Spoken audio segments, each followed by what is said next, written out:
Pues sí, Pepa, así fue. La meteorología encontró en la radio prácticamente desde sus inicios un canal natural de transmisión. Fíjate que en 1905, cuando solo habían transcurrido 4 años desde la primera transmisión radiotelegráfica a través del Atlántico, la famosa de Marconi, se radiaron ya en Estados Unidos los primeros boletines meteorológicos desde una serie de barcos de las fuerzas navales norteamericanas. Aquí en Europa no fue hasta 1910 cuando las señales horarias que por entonces emitían desde la estación parisina de la Torre Eiffel empezaron a acompañarse de datos meteorológicos que suministraba el Servicio Meteorológico francés de aquel entonces. Y la iniciativa se extendió pronto a otros países europeos y ese tipo de información se convirtió en uno de los principales reclamos de las personas que por aquel entonces empezaban a interesarse por la radio y que captaban la señal con esas antiguas radios de galena o de lámparas.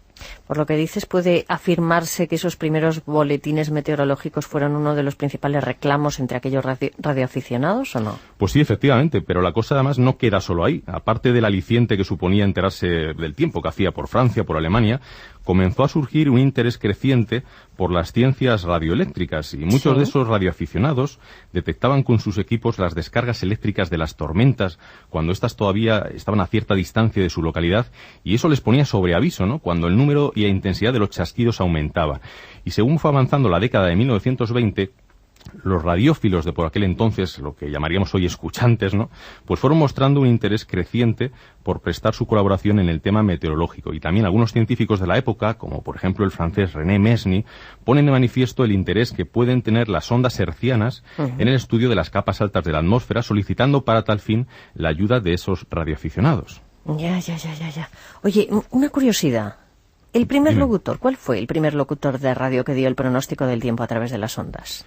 Bueno, pues tendríamos que volver a cruzar el charco, ¿Sí? Irnos a América, retroceder hasta el año 1909, y en la localidad californiana de San José, cerca de la preciosa bahía de San Francisco, un aficionado a las radiocomunicaciones, llamado Charles David Herrold, inventó una radio mecánica que bautizó con el nombre de Arcphone. Pues bien, en aquel año, en 1909, comenzó a transmitir de forma experimental desde su emisora, la KQW Radio, pero no fue hasta 1912 cuando, todavía sin licencia, empezó a emitir regularmente y ofrecía ya a sus oyentes la información meteorológica en la que incluía el tiempo previsto en la zona, que era una zona bastante agrícola, por cierto, en aquel entonces. ¿Y aquí en España, dónde situamos los orígenes de la meteorología radiofónica? Bueno, la primera emisora que obtuvo una licencia en España fue Radio Barcelona, sí, con el indicativo EAJ1, que inició sus emisiones el 14 de noviembre de 1924, con la histórica locución, la conocerás, de María Sabater.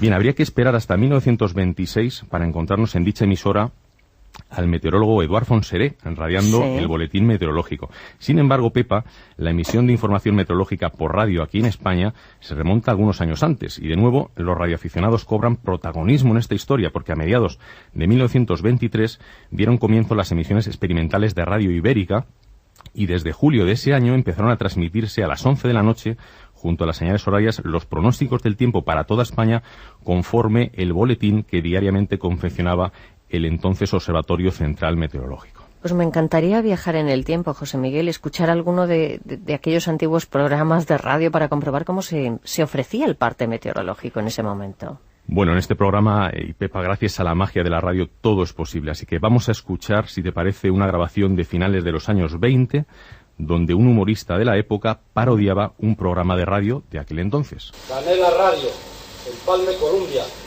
Señores, muy buenas tardes. Señales horarias. Las campanadas que van ustedes a oír y no saben dónde coincidirán con las 2 en punto. Aviso meteorológico. Con el capotín fin, esta noche densas nubes cargadas han cruzado Madrid del norte al mediodía. Al pasar por la Puerta del Sol han descargado. La lluvia ha cesado, aléjase el trueno. En todo el norte y levante, este-oeste, grandes huracanes. Las palabras se las lleva el viento. En Andalucía hay mucho cambio y en Madrid mucho fresco.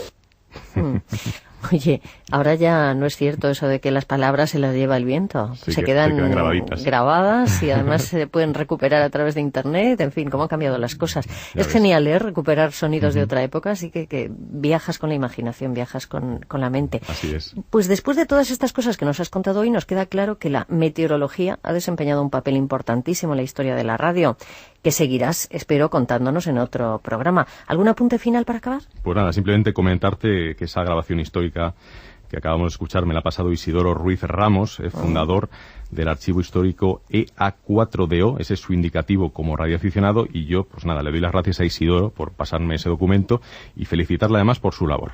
Pues muchas gracias a Isidoro y gracias también a ti, José Miguel.